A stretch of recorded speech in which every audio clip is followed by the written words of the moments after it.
Olá pessoal, meu nome é Vitor Matos e eu sou estudante de fisioterapia.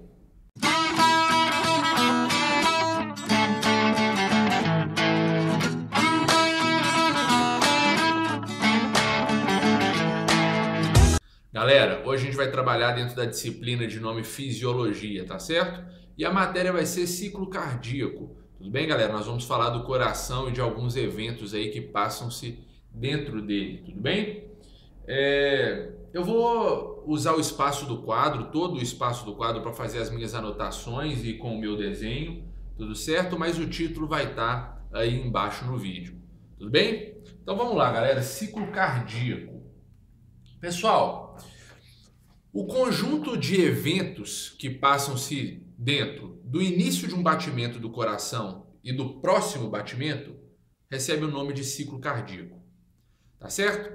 E o ciclo cardíaco, galera, ele inicia-se através do nascimento, né, espontâneo de um potencial de ação no nódo sinusal, beleza? E o nódo sinusal, galera, localiza-se na parede lateral superior do átrio direito, galera, bem próximo ali à entrada da veia cava superior. E pessoal, esse potencial de ação originado, né, espontaneamente ali no nódo sinusal, rapidamente ele vai propagar-se por todo o miocárdio superior, ou seja, por todo o tecido atrioso do coração, não é mesmo? E através de um feixe que recebe o nome de feixe AV, ele vai ganhar então o miocárdio inferior, que são os ventrículos, tá certo? Mas isso é tema de outro vídeo, galera. O fato é o seguinte: esse sistema de condução elétrico especial do coração, ele causa um retardo nessa propagação elétrica, uma lentidão, uma demora na propagação elétrica entre os átrios e o ventrículo, tá certo? Um retardo mais ou menos aí de 1/10 de segundo.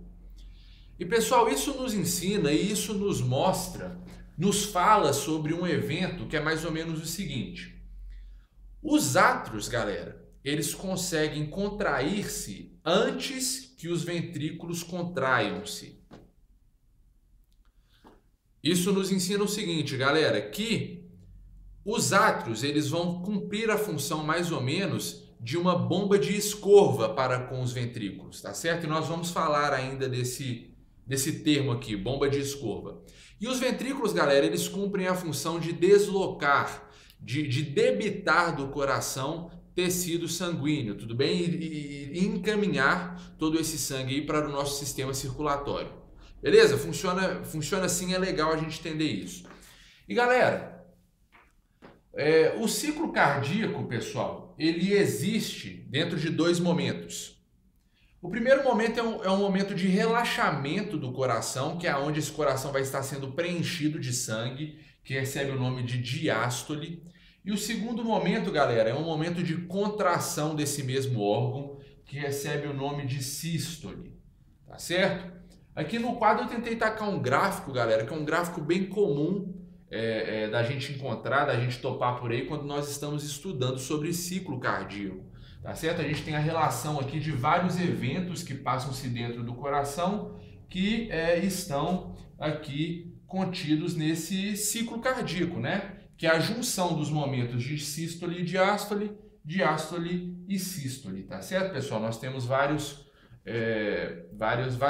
coisas a serem reparadas dentro desse sistema aqui e é essencial para o aluno, para o estudante, entender um pouco desse gráfico aqui. Tudo bem? Eu vou tentar pegar eventos separados aqui para a gente estudar e entender sobre eles e vou tentar fazer o relacionamento de certos eventos aqui uns com os outros, que é muito importante para nós também. Tá certo? A primeira coisa que a gente pode reparar e falar sobre, galera, é essa linha aqui, tudo bem? Que representa um eletrocardiograma, tá certo, galera? Um eletrocardiograma.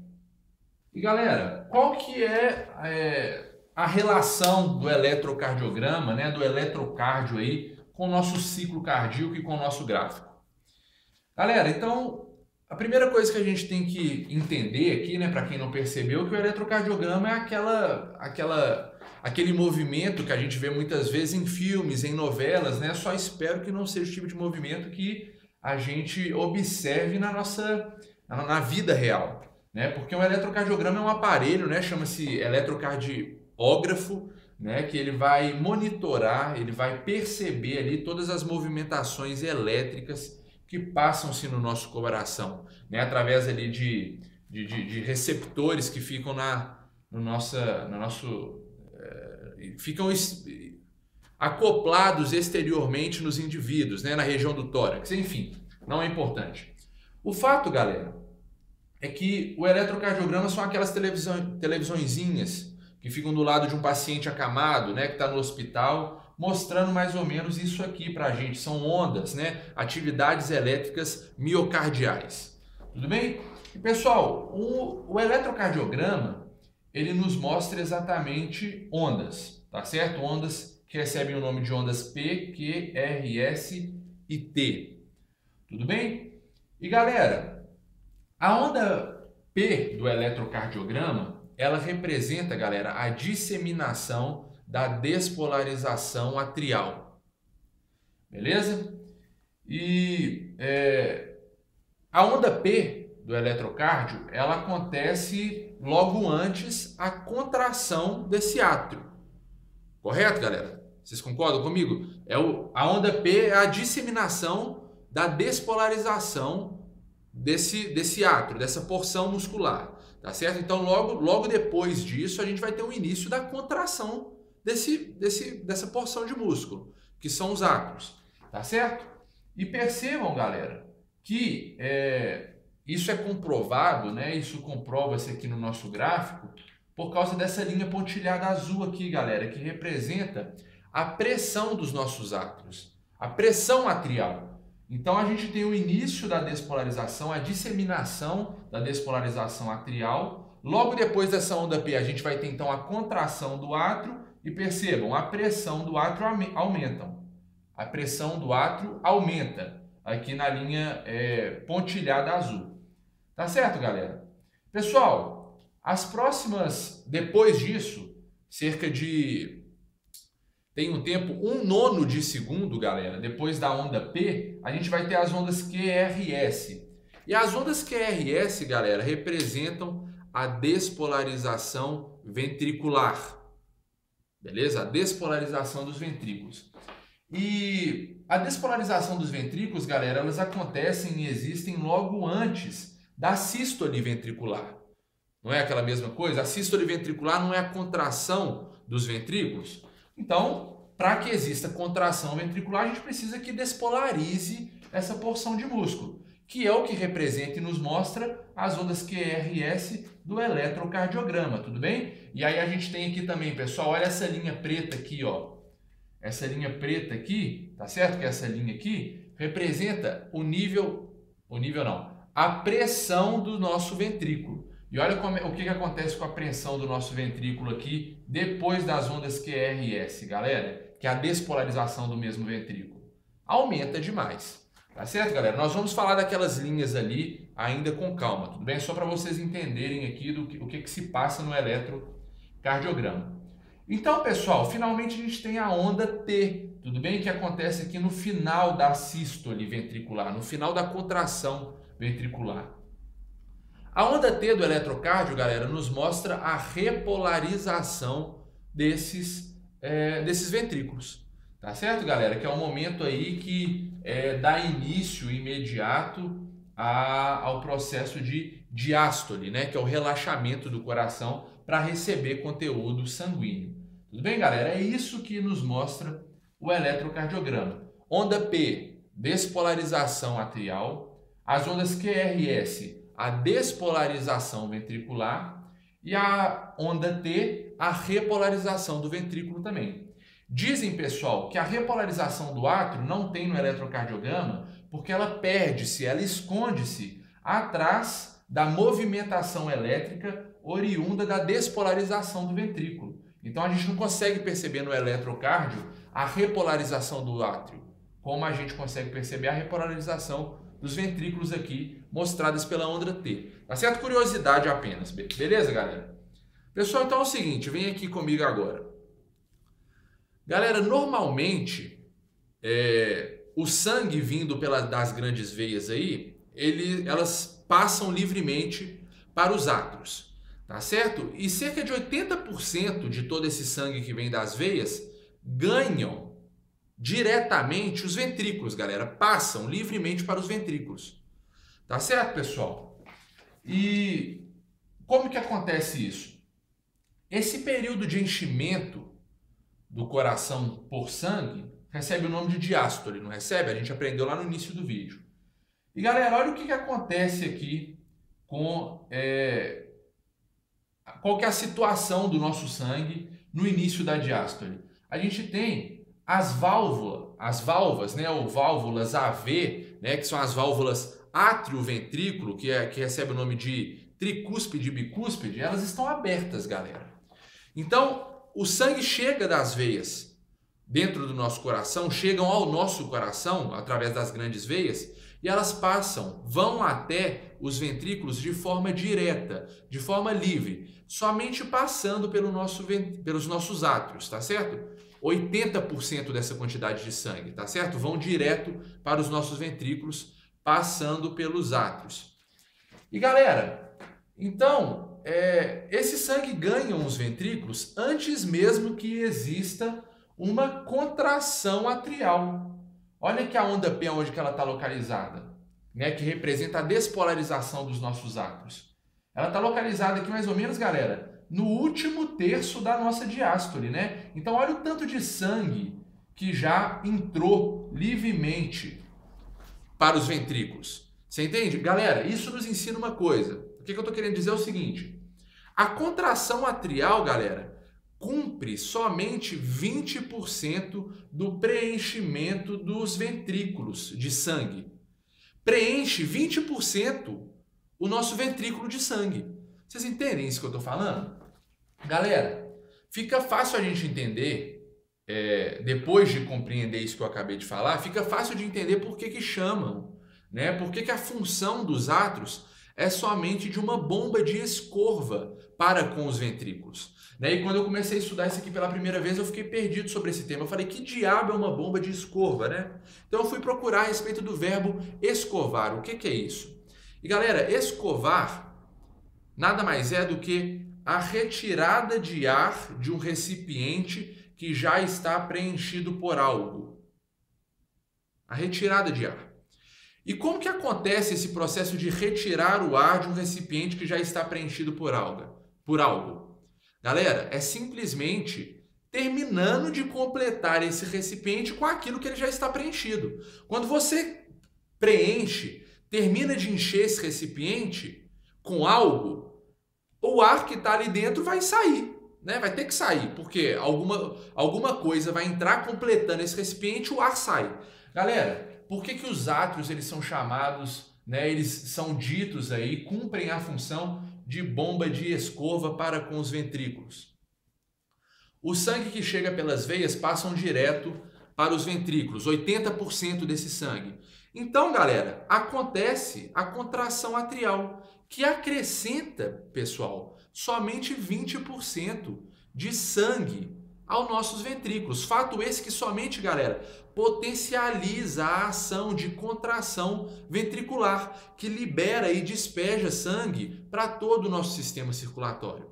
Vocês entendem o que eu estou falando? Galera, isso é tão real que muitas vezes, se a pessoa tem uma paralisação atriosa ou atrial do seu miocárdio, talvez ela nem perceba essa paralisação. Isso porque, galera, o nosso miocárdio ele já cumpre a função de bombeamento, de débito cardíaco de 300 a 400% mais do que a necessidade biológica de um indivíduo em estado de repouso. Tá certo, pessoal? Então, se a pessoa tem uma paralisação da sua contração atrial, talvez ela não perceba isso e ela só vai perceber caso ela se envolva frequentemente em atividades físicas, né? Fato esse, então, que por o átrio estar paralisado, não está funcionando a contração atrial, vai criar nela o que é uma insuficiência cardíaca. E isso vai fazer com que ela procure, então, um cardiologista e só então ela vai perceber e vai descobrir, olha, os meus átrios, então, não estão funcionando, né? Tá certo, galera? Justamente por causa dessa função aí de somente escovar a função de contração ventricular, tá certo? É isso que fazem os átrios do nosso miocárdio. Vocês entenderam, pessoal? Vamos continuar desenvolvendo que a gente vai entender se alguma coisa estiver ficando clara. Vamos falar agora dessa linha pontilhada azul ali, galera, que representa a pressão dos nossos átrios, tá certo? Vou puxar uma seta aqui, ó. Meu pincel tá acabando. Galera, então é o seguinte, essa linha pontilhada azul aqui nos mostra a existência de 3 ondas, tudo certo? 3 movimentações aqui na linha de pressão atrial. Então nós temos a onda chamada de onda A, onda C e onda V da pressão atrial. Galera, a onda A nós falamos sobre ela no início do vídeo aí, né? A gente já entendeu, a gente descobriu aí que a onda A, ela representa o período de contração atrial. Contração atrial. Então, se a gente tem um início de uma contração, um desenvolvimento dessa contração desse átrio, a gente vai ter um aumento da pressão do átrio. Beleza, galera? É o que representa e o que nos ensina a onda A dessa linha. Pessoal, a onda C da pressão atrial, ela vai estar relacionada com o início da contração ventricular. E esse fato vai gerar, vai criar 2 situações que vão movimentar aqui a nossa linha de pressão atrial, tudo bem? Que vai estar representado pela onda C. 2 situações. A primeira, galera, é um certo refluxo desse sangue que está sendo direcionado para os ventrículos. Vai existir um certo refluxo. A primeira coisa aí que eu falei é a menos importante. A segunda, galera, que em maioria vai criar a onda C, é um processo que se chama de abaulamento valvular. Abaulamento valvular. Galera, percebam que a onda C, ela vai existir logo depois do fechamento das válvulas AVs. Percebem a onda C aqui, ó, galera? Então, na hora que essas válvulas, a bicúspide e a tricúspide, elas fecham-se, galera, elas vão criar um movimento, um movimento não é retrógrado, não, retroativo, sei lá, um movimento para trás desse conteúdo sanguíneo que estava sendo direcionado para os ventrículos. Vocês entendem, galera? O sentido de fechamento dessas válvulas, galera, naturalmente lançam sangue para trás, de onde eles vieram. Você entende? É isso que nos ensina a onda C, beleza? Por fim, galera, a gente tem a última onda representada na nossa linha de pressão atrial que nos fala sobre olha para você ver, eu esqueci do que ela se fala, mas vamos analisar onde ela está localizada, que até lá eu vou lembrar. Pessoal, a onda V, ela tá localizada no final da sístole. Lembrei já. No final da sístole. E pessoal, para que ocorra uma sístole, né, a sístole ventricular, qual que é a situação da válvula que está entre os ventrículos e os átrios? Essa válvula precisa estar fechada. Vocês concordam, galera? Olha aqui, o período de sístole. Ele existe logo depois do fechamento da válvula. E tem sentido isso, né, galera? Imagina uma contração ventricular com essa válvula entre os átrios e os ventrículos aberta. A gente ia ter sangue sendo disparado ali, tanto para trás, né, de onde ele veio, quanto para frente. Não ia ser interessante para a função que a gente espera, né, para a função que o nosso corpo precisa. Galera, a onda V, ela vai existir logo depois da onda C. Eu não sei se fica tão claro aqui num gráfico desenhado à mão, mas ela é fruto, a onda V ela é fruto de um crescimento que começa logo depois da onda C. E pessoal, é o seguinte, a gente já percebeu que a válvula entre os átrios e os ventrículos, elas vão estar fechadas no momento de sístole ventricular. Então, galera, todo o sangue que vier das grandes veias para o coração, ele vai ficar retido aonde, galera? No átrio. Beleza, galera? No átrio. E esse sangue que chega, uma quantidade pequena, mas chega sim, sangue no coração durante a contração ventricular, ele vai ficar retido no nosso átrio, galera. Fato esse que vai elevar a pressão atrial e vai movimentar a nossa linha que representa essa pressão. Beleza, galera? É disso que trata-se a onda V.